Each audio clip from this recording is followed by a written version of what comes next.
Welcome to a Nevada Historical Society High Noon presentation done in collaboration with the Washoe County Library. As always, we want to thank the Washoe County Library for supporting us with these High Noon programs. We greatly appreciate their support. High Noon with host Neal Cobb is pleased to bring you Finding and Restoring part of the Reno Fire Department's past with Jon D. Wagner. Let's begin with Sherry Hayes Zorn, Curator of Manuscripts at the Nevada Historical Society. Hi, I'm Sherry. I am the Curator of Manuscripts here at the Nevada Historical Society, and we want to thank you for joining us today for our monthly High Noon series with a wonderful host, Neal Cobb. Today I think, will be a great, well, every month is always kind of a fun topic, but I think this will be a great topic. Anybody who loves fire trucks, firemen, this is a really great topic of how they were able to save a historic Reno Fire Department piece of equipment. So without further ado, I want to introduce our honorary curator and longtime supporter of the Historical Society, our host, Neal Cobb. Thanks, Neal. Thank you, Sherry. Jon Wagner, a retired Reno Fire Department employee, team member, is our speaker today. Jon was originally born in Miami, Florida. In 1978, he moved to Reno, Nevada. The first thing that he did was go to work for the Nevada Division of Forestry. The help that they had with the fire department people to build this station out there in Verdi, Nevada on Garrison Road. He was all part of that effort. He got very interested in preserving history while in Florida and watching National Geographic on the specials with the Spanish galleons that had been wrecked in the ocean floor. He was a very accomplished scuba diver, and in 1985, his first day of training on the Reno Fire Department was the crash of the Galaxy aircraft, January 21st, I think it was, of 1985. It was his first day of training, and that was a major disaster. That plane crashed with everybody killed except one young person. So fire department people, and I have multiple friends that are fire department employees. My good friend Joe Granata sends out and organizes the retirement letter, and of course Jon gets a copy of that every month, and they keep together one way or the other. They were friends and partners and team members, some of them leaders at the time and grew into leaders later, but all of them were team players. And they are the same way when they are in civilian life. And that led to the effort with this fire engine, this 1917 ladder truck. So at this time, why don't we just welcome Jon Wagner and let him tell you about it, because it has been a wonderful trip, but it took him as a leader to ramrod the thing and still work with all of his team players. Welcome, Jon Wagner. I appreciate the opportunity to share the story of the 1917 American LaFrance with everybody on this presentation. And from your introduction, I wanted to add that being an employee of the Reno Fire Department, we live at the fire stations about 1/3 of our lives. So the people at the fire department become our second family. And we stay in touch after we retire, and that's because the people that we work with have been a big part of our lives for a long time. So we don't see everybody every day, but we try to keep tabs on everybody and see how they're doing and keep up with how they're doing in retirement and how the rest of the fire department is doing while we're gone. Well, this has been a labor of love. I always wanted to restore an old fire truck. and be part of the historic preservation movement. And I never had time to do it while I was working, but towards the end of my career, about 4 years before I retired, the opportunity came up to buy this 1917 American LaFrance, and I jumped at it. And my initial thoughts on it were I was going to change the oil and the spark plugs, and I was going to drive around an old fire engine. But then one of my old friends, Dave Larson, who was a past vice president of the American Truck Historical Society, convinced me that this was such a unique piece of history that it deserved a full frame-off restoration. And I realized that that would be way beyond my abilities as an individual. So I put together a group called Reno Fire Antique and Classic Apparatus, and we're a Nevada nonprofit corporation and a 501c3 federal tax exempt for donations group. And that group with an executive board has the one that has been helping me restore this ladder truck for the last 13 plus years. This is a 1917 American LaFrance, and its designation is a type 17-6. And the -6 means it's a 6-cylinder motor, and it's an 85-foot wooden spring-raised tillered aerial ladder. It is registration number 1775, and it was originally purchased by the Reno Fire Department in 1917. This first picture is a picture from the American LaFrance factory in Elmira, New York, of a rig that's similar to ours. We have the original picture of ours at the factory, but the picture was folded in thirds, and the front 1/3 is missing, and that picture ends right at the front bumper, so I used this picture instead. This is a catalog drawing of the Type 17 that shows the configuration. This will give you an idea of what it's going to look like when it's all finished and what you're looking at when we show you the parts. This is a catalog drawing of the tractor. The ladder truck is a tractor and trailer with a fifth wheel. This is how we found the tractor in March of 2006. It was in a 3-sided dirt floored shed, and it had been parked for about 26 years. And it was covered with dust, and it was near the California coast. It was actually in Portola Valley. So because it was in a shed, it had been protected a little bit from the salt air and the sea fog that would come in and maybe rust some other stuff. The trailer was in a lot worse condition because it was parked outside, and we'll see that later. But you can see the paint's in pretty good condition. The fenders are pretty banged up because the person that bought it purchased it in 1950, right after World War II, and he used it while his family was young, and they were in parades in the local area there in the South Bay area, and the kids would go from the front to the back, walking on the running boards and the fenders. So it got beat up quite a bit. This is what it looks like when we pulled it out of the barn and loaded on the trailer to transport it back to Reno. It looks just like the catalog drawing. Almost all the basic parts were there.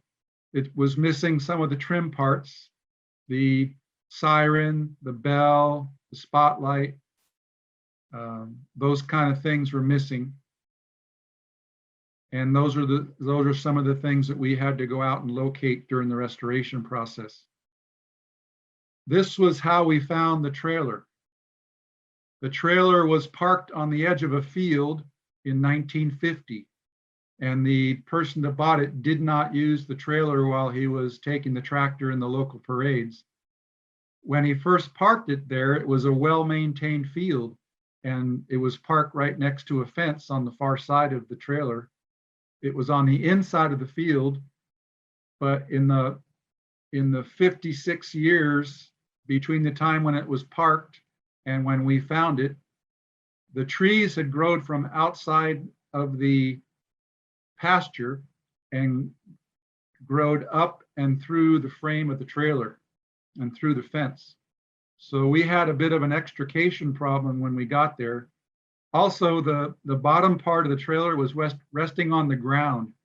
So all of the running boards of the trailer and the lower metal parts of the trailer were all severely rusted. This is what it looked like after we cut the tree away from it and raised the front of the trailer a little bit. You can see that the running boards are all rotted and the bottom part of the front fender is all rusted. So the trailer was in a lot rougher shape than the tractor. Luckily, the wheels for the trailer had been stored on the porch of the owner of the rig, and they were protected from the weather, and we were able to put them back on the rear axle and use that to tow it out of its location. And that's what it looked like when we pulled it out from its resting place where it had been for 56 years. We were able to use an old fifth wheel dolly on the front, and the original wheels are on the rear axle. This is unloading the tractor in Reno. This is the shop on my property, and that's where we did all of the restoration work on the tractor for the first 9 years. And throughout this process, lots of guys from the fire department would come and help when we had heavy lifting to do or the restoration process.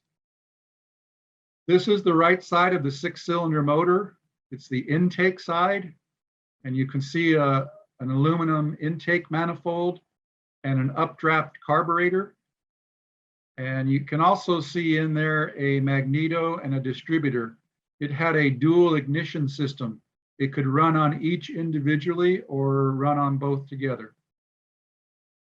Also, in the left-hand side of the picture, you can see the steering column coming through the firewall, and the steering wheel in this rig is on the right-hand side. And that was common in a lot of early brass era American automobiles. And sometime during the 20s, I think most of the automobile manufacturers switched over to the left-hand steering wheel that we use today. This is the left side of the engine, the exhaust side, and you can see the exhaust manifold there. And also from the front down low, you see the water pump, which is an external water pump, and it's driven off of a shaft, which is driven off of the camshaft and the crankshaft. Behind the water pump is the generator that generates current for the headlights and the spotlight. And behind the generator is the starter. It's a huge starter there in the rear part of the engine compartment. And there are 12 spark plugs, 2 spark plugs for each cylinder. 1 spark plug goes to the magneto and 1 spark plug goes to the distributor. And on the top of the cylinder heads, you can see little petcocks with cups on top of them. And those are to prime the engine. There's a choke on the steering column, but it's an 824 cubic inch engine, and it takes a long time to get gasoline vapors from the carburetor into the cylinders. So what they did back in the day, the gasoline was not as good a quality as it is today, and it didn't vaporize as readily. So they would put gasoline directly into the cylinders through those petcocks with the cups on top of the motor. And that helped it get started if it hadn't been running a while. The rear wheels are driven by a chain, like a big bicycle chain that's driven off of the sprocket in front. And we had to take the chain off and soak it in diesel and kerosene and dissolve all the old grease and re-lube it and make it look good again. This photograph is from January of 2007. We spent the first year or so taking the whole thing apart, the tractor apart as much as we could, getting it down to the frame. In this picture, you can see that all the engine parts have been removed except for the crankcase.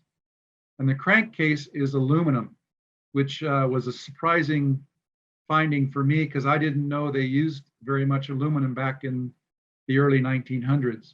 But that's what the crankcase is made out of. And the cylinders were made out of cast iron. This is the frame stripped down even more, and it's getting closer and closer to being ready to be sandblasted and painted. In the meantime, I don't know if everybody noticed or not, but the aerial ladder mechanism was not on the trailer when we purchased it. Sometime during the 1940s, when it was a part of the Treasure Island Naval Station Fire Department in the San Francisco Bay during World War II, something happened to the ladder and the aerial mechanism was removed from the trailer, and they used the tractor trailer as a service ladder with no aerial ladder attached to it, just to carry ground ladders. But we found this aerial ladder the exact same year and model that we needed. These ladders were used from the early 1900s to the 1950s, and they went through several modifications, and mostly they were beefed up because of failures. They made them stronger and heavier, but this was a very early aerial ladder that it matched exactly what we needed. And at the time, I didn't know as much about these ladders as I know now. And we kind of lucked out that we got the right ladder for our model and year. But we bought that in Michigan and trailered it back to Reno. And this photograph was taken in the salt flats outside of Salt Lake City. This is the frame being sandblasted. And one of the Reno firemen had a sandblasting setup with a air compressor on his land out in Spanish Springs, and he donated the sandblasting services, and most of us helped sandblast it a little bit. Most of us was our first time sandblasting. After you sandblasted the frame was had a rough feeling to it. So we went over the entire frame with a wire brush, mechanized angle grinder wire brush, to polish it so that the paint would look better. And this is the frame after we've been over it with the wire brush. And during this time when we're working on taking all this apart, all of the components of the drivetrain and the engine and the parts that I mentioned were missing: the spotlights, the bell, the siren, that kind of stuff. We were looking for those and getting the parts that we had rebuilt. And this is our magneto, and it was rebuilt by Bob Smith in Gardnerville, Nevada. This is our carburetor. It's a Schebler carburetor. The gentleman that I mentioned that convinced me to do the frame off restoration, Dave Larson, he helped me tear this apart and clean it and soak it in carburetor cleaner, and we reassembled it. And he adjusted it initially, showed me how to do it, and it ran like a top when we actually got it put back together. We did the priming on the frame. It had a layer of etching primer and then a layer of sealing primer. And after we did the priming, we took the frame down to Rupert's Auto Body in Carson City, and they painted the color coat on the frame. and it was a single stage color coat. The Rupert family was very helpful, and I want to thank them. One of their sons, Ben Rupert, was a fireman, and he retired from the Reno Fire Department a short while ago. But he was the first engine company captain on the explosion in the UNR dorm. And he was, if he had been 1 minute earlier on that call, he would have possibly died in that explosion. So I want to say I'm glad he's still here with us, and I hope he's enjoying his retirement. We also had to get the dents taken out of the frame and filled some holes in them. And once Rupert's Auto Body did all that metal work for us, we brought the fenders back and had to make sure they still fit on the frame. And that's what this picture represents. This is a picture of the frame after it was painted, and the Rupert's Auto Body crew that did the painting of the frame and the fenders. These are the front wheels. And again, we did the priming on the wheels and then took them to Rupert's Auto Body, and they did the color coat. But you can see that everything is taped off. We had to use different paint on the metal as opposed to the wood spokes in the wheels. So there was lots of different stages to the painting in this process. These are some of the other parts. These are the brake pods, the brake drums, and the parts that fit over the axle that hold them. And these also had 3 coats of paint: the etching primer, the sealing primer, and the color coat.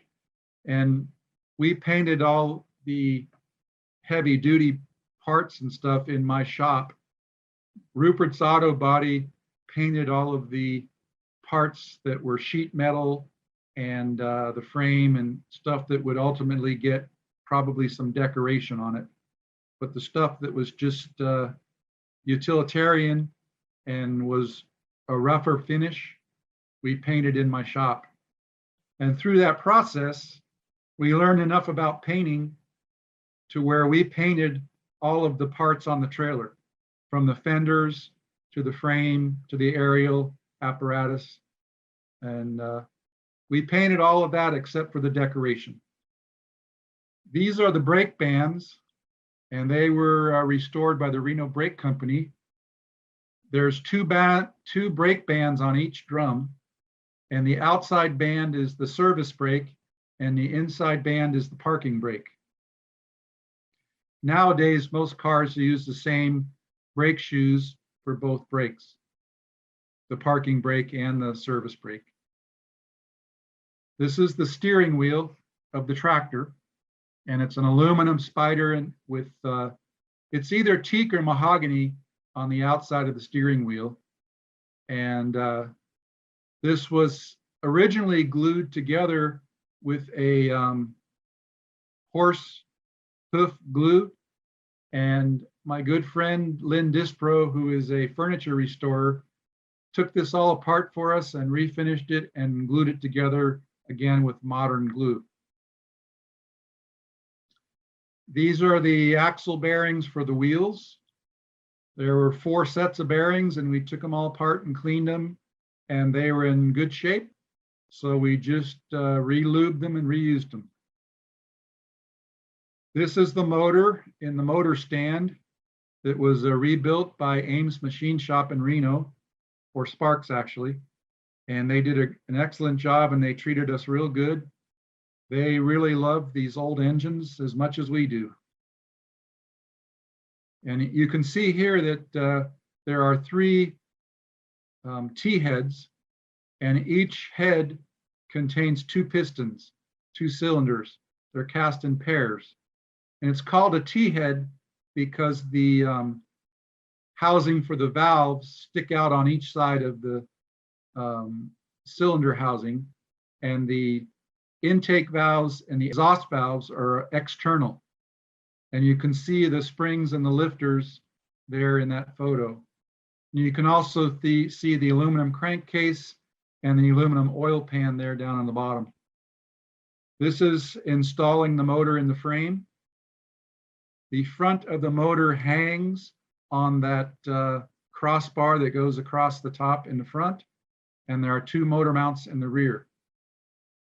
And this is the motor after we did most of the wiring on it. You can see the distributor there and the magneto. There's 2 sets of spark plugs and 2 sets of spark plug wires, and also the cooling chamber passageways on top are brass. It's a work of art. This is the water pump. It's got an aluminum casing, and it's driven on that shaft that I told you about earlier that comes off of the front of the motor that's driven by the camshaft gear. This is the starter, and it's a Westinghouse starter. It was built in Pittsburgh, Pennsylvania. And this was also rebuilt by Bob Smith in Gardnerville. He was our electrical guru that did all of our electrical restoration. This is a Westinghouse generator.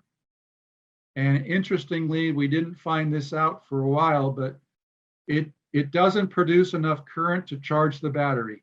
It will only power the lights if you turn the headlights and the spotlight on. And I never was really clear in understanding why that was the case.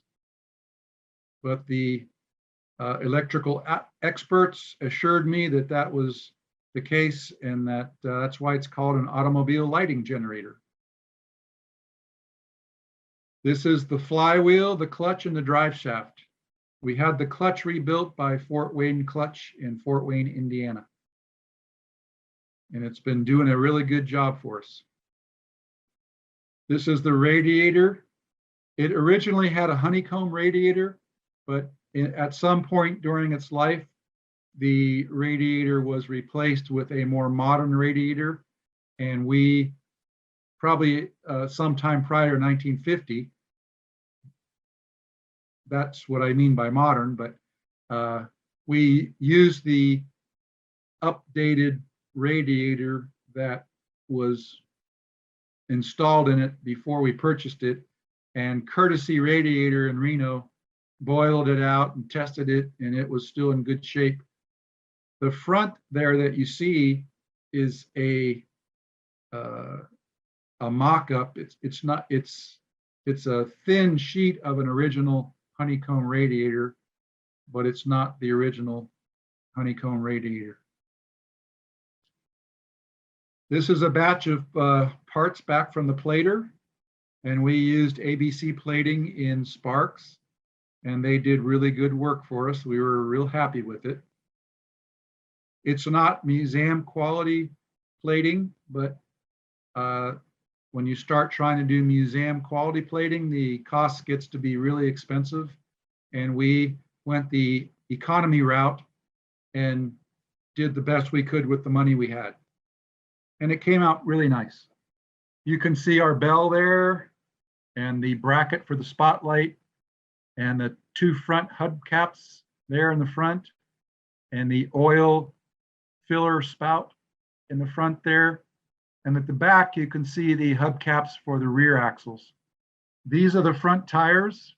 And if you noticed in the earlier pictures, the front tires were worn just about down to the rims. With all the steering that goes on with the rear, the front tires wear down a lot faster than the rear tires. And that's why today they want you to rotate your tires. Well, we got new tires at Akron Bandag, and they have the original Overman cushion tire molds. So those are authentic Overman cushion tires. These are the rear wheels, and you can see we're going through the same process on these that we went through on the front wheels. We had to paint the wooden parts with a separate paint from the metal parts, so everything had to be taped off and painted, and then when we got through with the wood parts, we taped them off again and painted the metal parts. And we painted all those ourselves. This is Dale Weber from Weber Graphics and Sparks. He did all of the graphic artwork, the pinstriping and gold leafing on both the tractor and the trailer, except for the hood ornaments and the seat ornaments. Those were done by Ken Soderbeck in Michigan, and they were transfer applications, but Dale Weber was the one that transferred them on and made sure they looked good. And all of our decorations had an additional coat of clear coat applied over the top color coat. So on every part that has decorations on it, there are at least 4 layers of paint. This is some of Dale's work, the fenders and the wheels.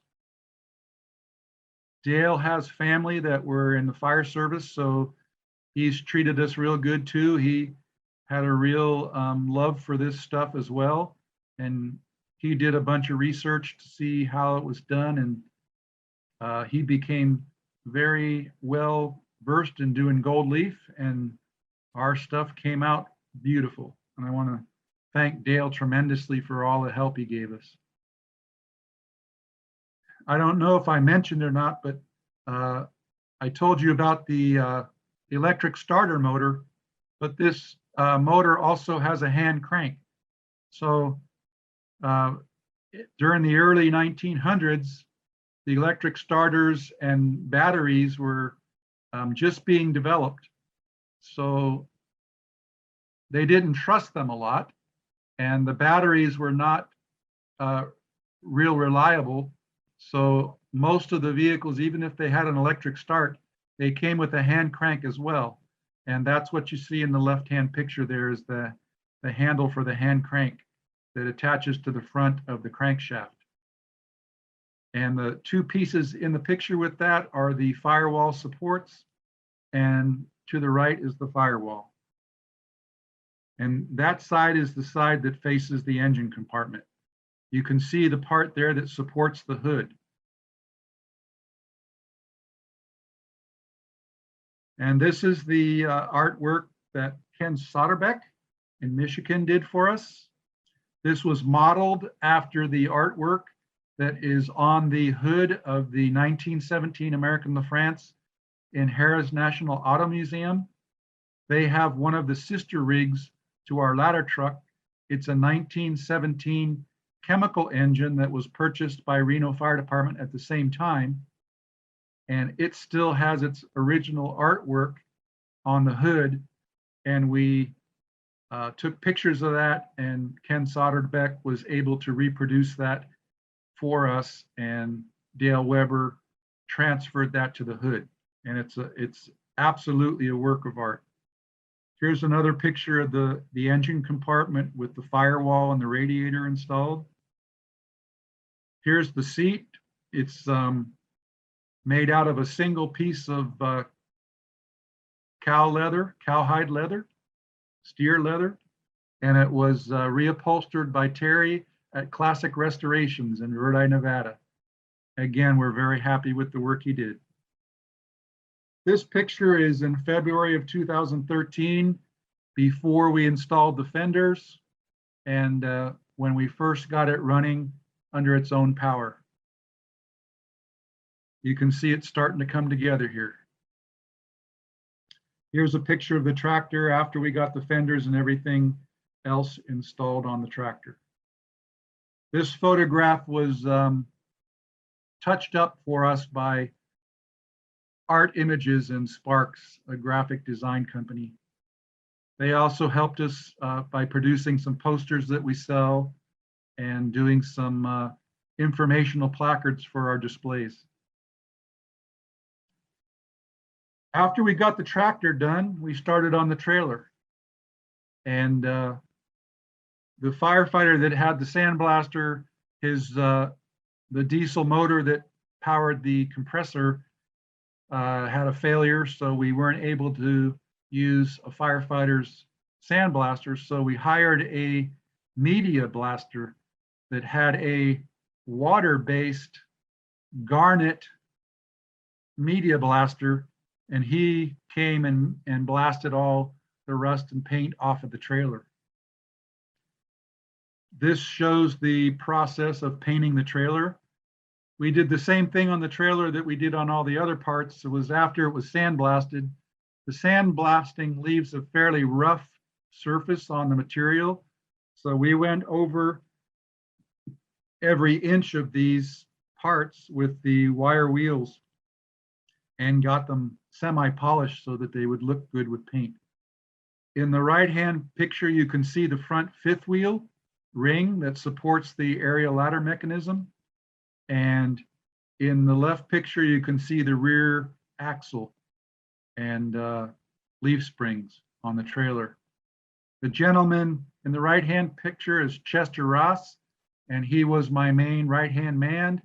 That he was there most of the time when I was working, helping me out, and lots of other people came and went and helped when we needed it, but Chester was there just about every day that I worked.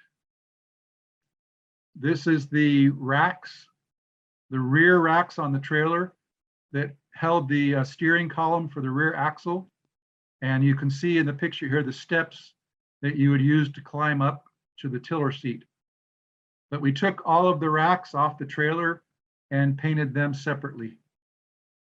The left-hand picture here shows the ladder rack on the rear of the trailer with the steering column installed on the trailer. The picture on the right shows the front wheels. No, those are the trailer wheels, actually, after they were clear coated at Rupert's Auto Body in Carson City. They did the clear coating for us over the direct decorations. This is when we attached the trailer back to the tractor. And that was the first time in over 50 years that the tractor and the trailer had been connected together like they were originally intended to be.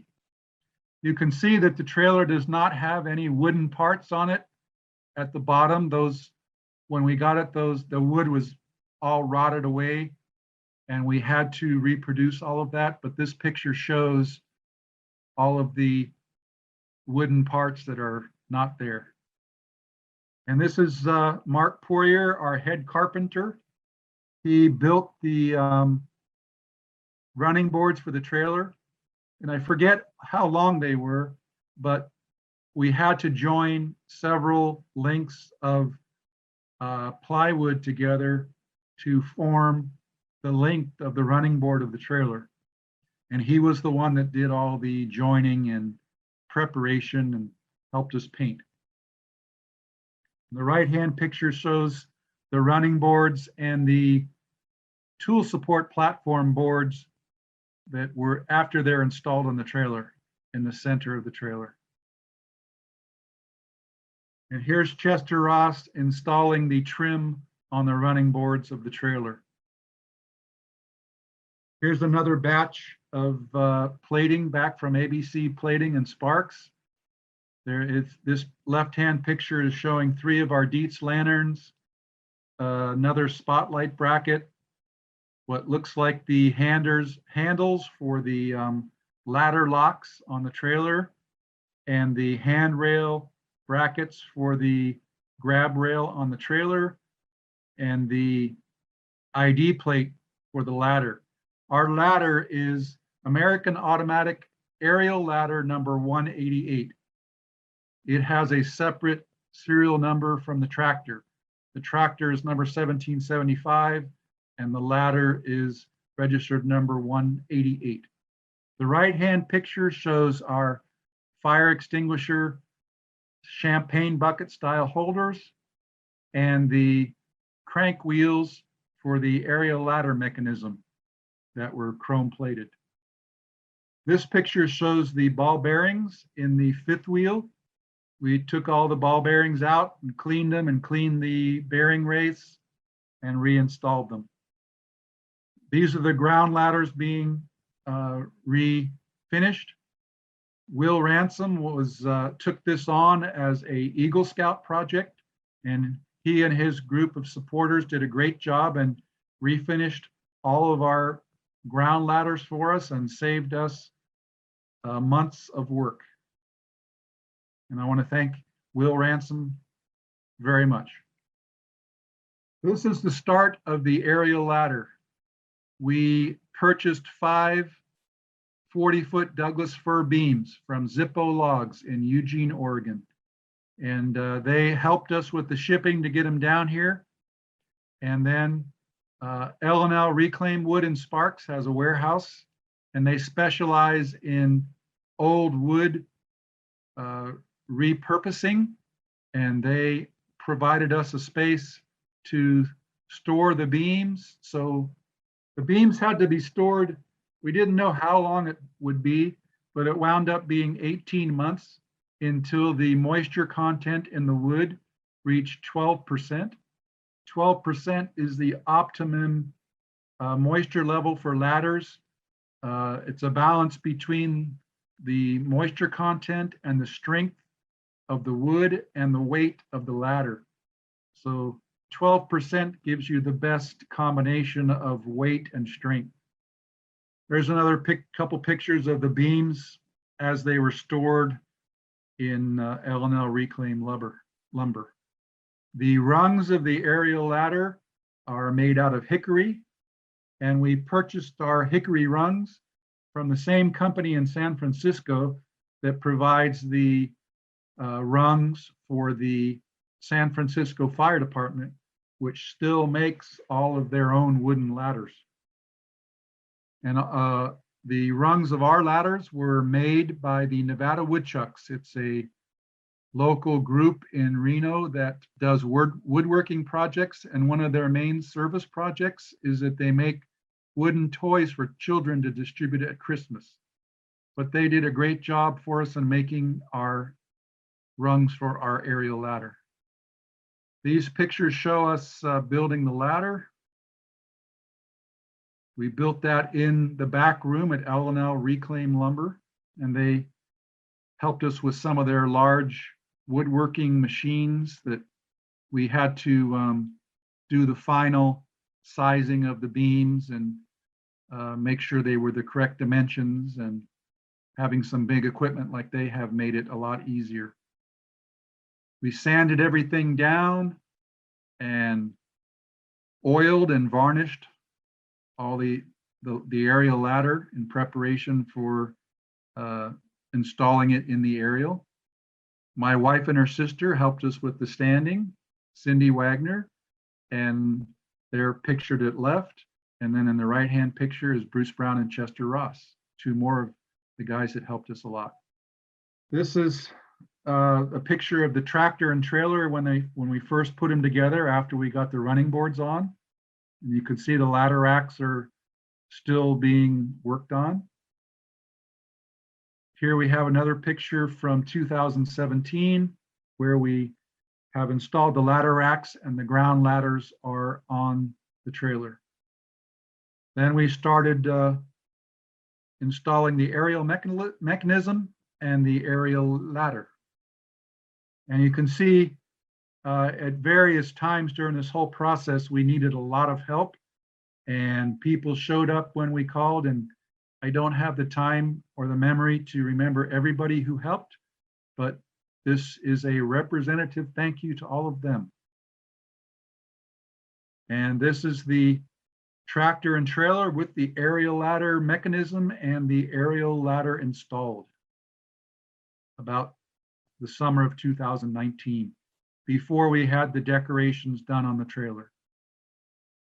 We transported the rig over to Weber Graphics and Sparks, and Dale did all of the pinstriping and gold leafing on the trailer and the aerial ladder at that time, and did another wonderful job. And Cal Nevada Towing has transported this stuff for us several times, and they are the towing company that the fire department uses, and they're under contract with the city, but they've also always given us a really great price, and I want to thank them for that. This is the 1917 tractor drawn aerial at a open house that we had in October of 2020. This is a picture of the front of the tractor, and you can see on this the Radiator badge. We have the build sheets for this apparatus, And the Reno Fire Department special ordered the old style radiator badge for this radiator. The newer ones from 1917 on, American LaFrance used a radiator badge that fit in the radiator, not on the shell of the radiator. But this was the earlier style, and it is correct for this apparatus because it was special ordered.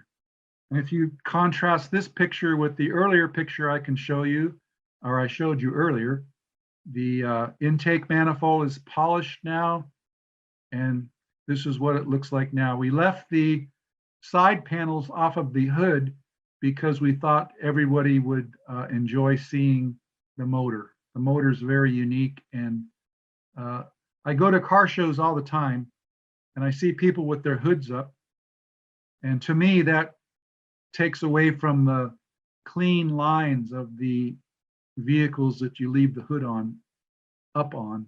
And I really like the way that we did this, where we can leave the hood down and still see the motor.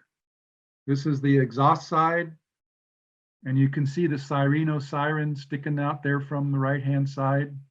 It was one of the earliest electric sirens for emergency vehicles. Here's a apparatus fire extinguisher and two Dietz Fire King lanterns installed on the running boards of the trailer. These are some pictures from our most recent display. In the right-hand side is the vice president of my restoration group, Reno Fire Antique and Classic Apparatus, Kevin Sear. He just retired in June, so he's joined the ranks of the retired firefighters. Here are some more photos from the display we had at Hot August Nights about a week or so ago. Shows some close-ups of some of the decorations.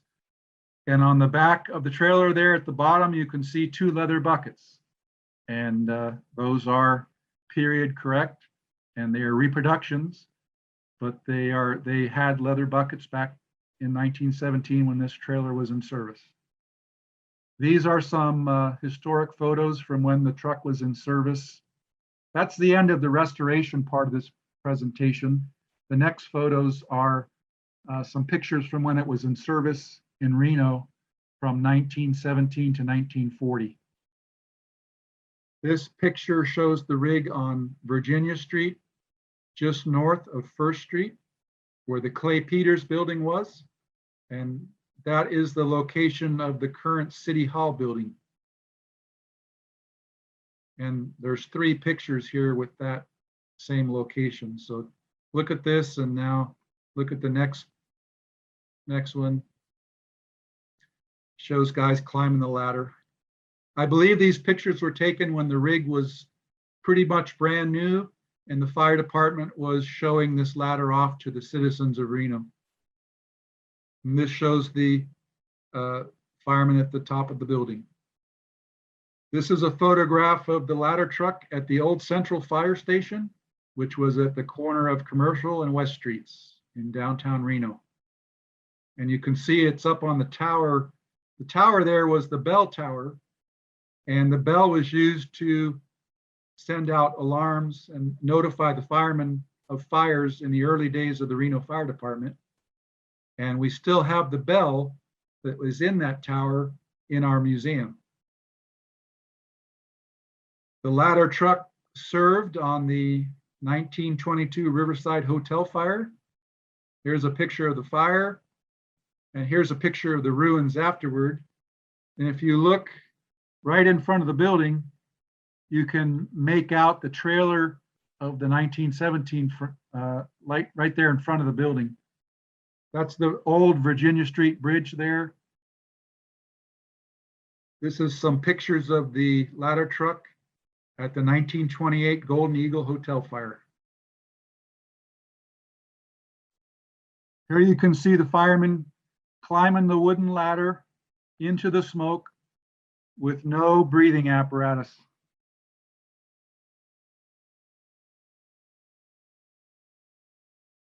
This is a picture of all the fire apparatus of the Reno Fire Department in 1929. And it's a good picture of the old Central Fire Station. And there on the left-hand side, you can see the 1917 American LaFrance ladder truck.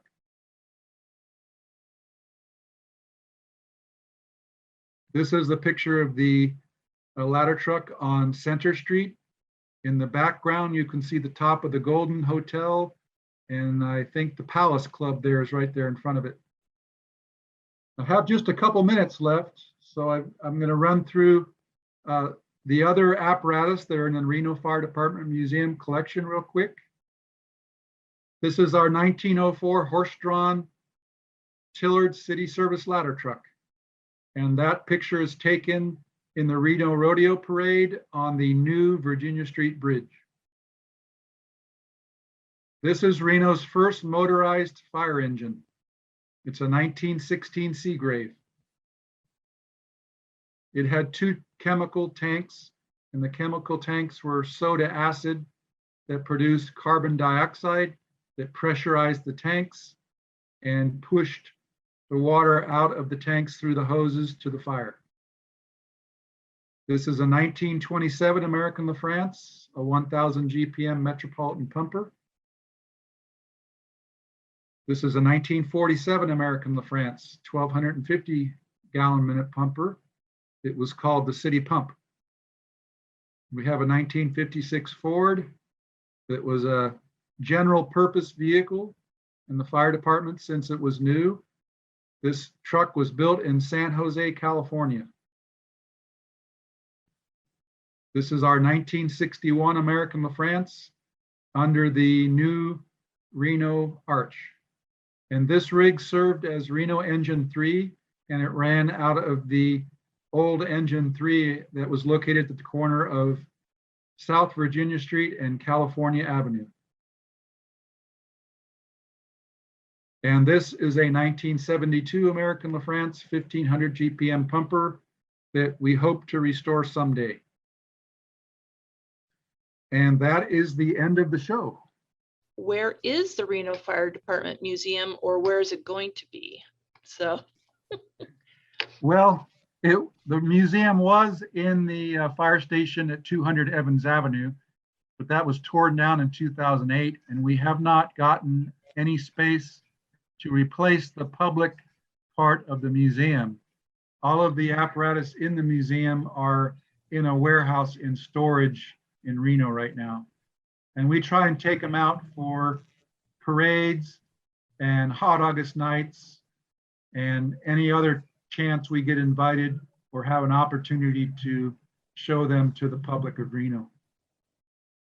is there a chance with the city that you guys might have an opportunity to get a museum space to showcase your collection?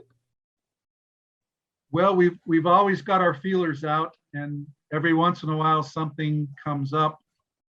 We've got one possibility right now, but there's no guarantees that that's going to come through for us. But we are open to any possibilities of displaying this place, the stuff where the people can see it, as long as it's a secure location. Oh, absolutely. Well, there is another question. Where did the 1917 ladder truck go after 1940? You said that somebody had purchased it or in 1950. So do you know that time period between 40 and 50 or? Yes, in 1940, it was either sold or transferred through the federal government. We're not sure exactly what arrangement was made, but it was stationed at Treasure Island Naval Station in San Francisco Bay during World War II from 1940 to 1945. And sometime during that time, the aerial ladder was removed from the trailer. So that's why we didn't get it. And when the person that we purchased it from purchased it at an fire apparatus surplus auction in 1950 in the Bay Area. So he had it for 56 years, and then we purchased from him in 2006. And all of the records from the Treasure Island Naval Station are in a warehouse in Treasure Island, and I believe that's owned by the city of San Francisco right now. But there are some hazardous materials contamination issues with Treasure Island. I heard there is radiation contamination there because the island was used as a naval base up until the 70s, I believe, and they had nuclear vessels there and nuclear weapons there, and there's some contamination issue that needs to be dealt with, and none of the records from the fire department that would maybe show what happened to our rig are open to the public. They're all in storage. Oh, that's too bad, but that's a very interesting kind of story. Yes. So I do have another question. How many hours did you spend researching on the parts for the truck, dealing with the restoration? I mean, you spent a lot of time, and I found it fascinating. You mentioning 12% of moisture for the ladder. I mean, that's very specific. So how long, because it's been a long process for you to work on this, how much time would you estimate, have you been dealing with, doing the research for this vehicle? Well, we've been doing the research on it the entire time that we were building it. I mean, we're still researching, trying to find more photographs of the rig or more stories of the rig. I go on to newspapers.com every once in a while and see if they've got any new stories about the rig. I don't know how many hours I did. We didn't keep track of how many hours it took to restore this rig, but we did spend in the neighborhood of $75,000 with most of the labor being donated. So that was, and quite a few businesses in Reno and Sparks either donated their services or gave us, the good guy price. Nonprofits really benefit from that. And Absolutely. you can really see the labor of love for sure. What I was impressed about was your pictures of the chrome, and you were saying that was the cheaper end. I thought they looked pretty good. So it makes you go, gosh, what is it really, if you're dealing with higher, more expensive, what does that look like? There's a saying in the car restoration hobby that some cars are 20/20 cars. They look good going 20 miles an hour from 20 feet away. And the chrome and the nickel plating that looks good up close, that's the stuff that's really expensive because it costs a lot of money to get it perfect. Our stuff is more like it would have been when it was a fire truck. How did you track down like the missing parts? Is there like an organization or a website that kind of lists parts that you're looking for? Well, actually, most of them we got on eBay. I mean, in the early days of eBay, there was a lot of guys selling a lot of stuff that was very interesting. But now eBay has evolved into a place where people have stores and they make a living on eBay. And in my opinion, the stuff is not as interesting. And eBay has changed their rules quite a bit. So there's not as much good stuff. I think we were very lucky to be doing this when we did and finding what we did on eBay. But they also have regional and national fire swap meets. There is a national fire truck collectors group called SPAMFA, and we're part of that. And that's actually how we originally found this rig. The guy that owned it from 1950 was a member of SPAMFA in California, and he hadn't been an active member for 30 years, but he still knew a lot of the active SPAMFA members in California. And when he wanted to sell this rig, he contacted them, and the California chapter of SPAMFA sent an email to the Nevada chapter of SPAMFA and let them know it was available. And I heard about that and got down there and was able to buy it. That's awesome. That's wonderful that they took that extra time to let you guys know about it. How high up can you get, I guess, would be the question I have with the ladder. It's 85 feet. That is the distance from the ground to the tip of the ladder is 85 feet when it's extended. Oh, okay. And here's a nice comment from Frank Mullen. A great presentation, John. I had no idea the rig was in such bad shape when the restoration began. It was more of a resuscitation than a restoration. Beautiful job. The collection must be preserved and a proper museum established. Yeah, definitely. And We would like to anybody see that is listening and, you know, wants to send a letter to city officials or, you know, wants to learn more, how can they get in touch with your group to volunteer? Or I guess that would be something else to ask that you can let people know. Well, we have a Facebook page. It's under Okay. Reno Fire Antique and Classic Apparatus. Okay. It's RFACA is the acronym, but it's Reno Fire Antique and Classic Apparatus. And you can contact me through our Facebook page. John was very instrumental in helping Jerry Fenwick and I out on a project. Maybe he can tell you about that. Well, as a lot of people probably know, Neal and Jerry have authored a series of books of photographs that's titled Reno Then and Now. And they're very interesting books. But we have a picture of a Reno Fire Department steamer pumping water at the corner of First and Virginia Street at the fire hydrant there. And we believe the picture is the last time that a steamer was used in Reno on a fire. And it was during the mop-up of the 1922 Riverside Hotel fire. Okay. So that's a very interesting photograph.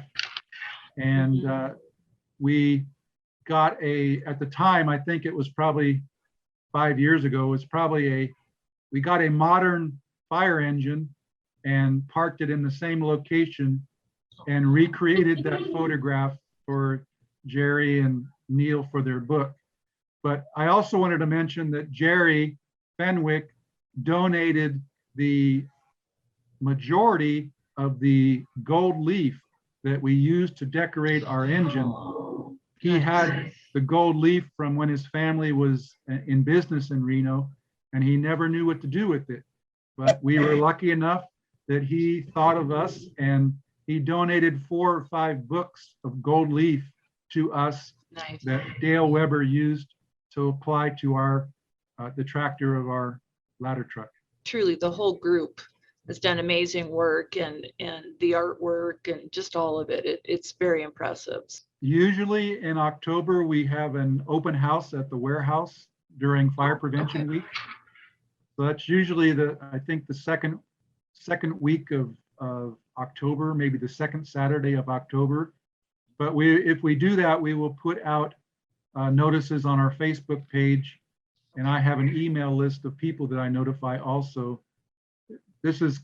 We had a very small open house and we didn't publicize it very much last year because of COVID. Yeah. And I'm not sure how this year is going to shake out with the new Delta variant and all that stuff that's going on, but yeah, we will at least try and have the rigs pulled outside so people can come and see them. We do have the advantage that it is outside. So hopefully we can do something in October. And then generally we have a couple rigs in the Reno Veterans Day Parade on November 11th. Another comment was, on behalf of the Reno firefighters, thank you, John, and for your contributions to our proud heritage. And truly it is. And I also want to thank you too, as part of the Historical Society, because I knew John many years ago when he started volunteering here at the Historical Society and sharing and digitizing a lot of the Reno Fire Department photos. And so John and I have been talking about it, and I'm going to do some research, and we're continuing to add more photos and collections online for people to research. And so we want to try to get some of those images on our website as well. So just John's very passionate about how he's helped the fire department and even the Historical Society. So thank you, John. It's been wonderful. So I think if that's it, then I think we should turn it back to the library. And thank you, Samantha, and everybody, as always, for helping us create a great program. And thank you again, Jon. It was a wonderful program. So It was my pleasure. Thank you for having me on.